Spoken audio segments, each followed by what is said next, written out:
السلام عليكم. إليكم أبرز العناوين: إنذار عاجل من مديرية الأرصاد الجوية وأمطار قوية مرتقبة سبحان مبدل الأحوال. وبسبب الحرارة المفرطة الأطباء يوصون المواطنين بعدة نصائح بسبب كثرة الوفيات بعد يوم واحد فقط من الحرارة المفرطة.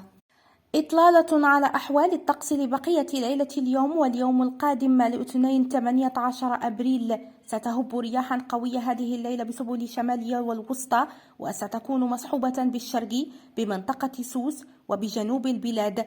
الحرارة ستصل إلى 26 درجة ببعرفة، 27 درجة بالناظور، 28 درجة مرتقبة بمدينة تازة، 22 درجة بإفران، 31 درجة بمكناس.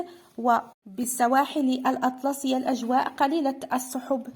درجات الحرارة ستصل إلى 30 درجة بالرباط، 26 بالبيضاء، و25 بالجديدة، 33 درجة بسطات، 31 ببني ملال.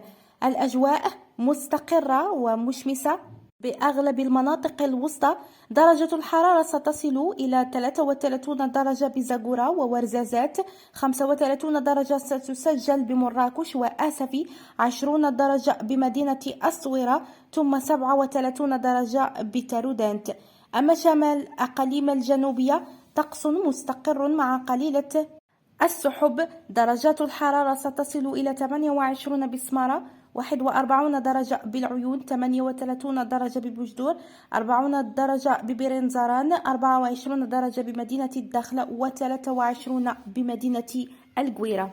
وبسبب الحرارة الأطباء يوصون المواطنين بشرب الكثير من الماء، وأيضا النقص من المجهودات البدنية، خصوصا المرضى، الناس مرضى خصوصا بالسكري إلى آخره والقلب أيضا. ذلك كله بسبب كثرة الوفيات بعد يوم واحد فقط من الحرارة المفرطة التي تعرفها المملكة المغربية هذا اليوم، والتي ستعرفها أيضا خلال الأيام القليلة المقبلة. إلى اللقاء، والسلام عليكم ورحمة الله وبركاته.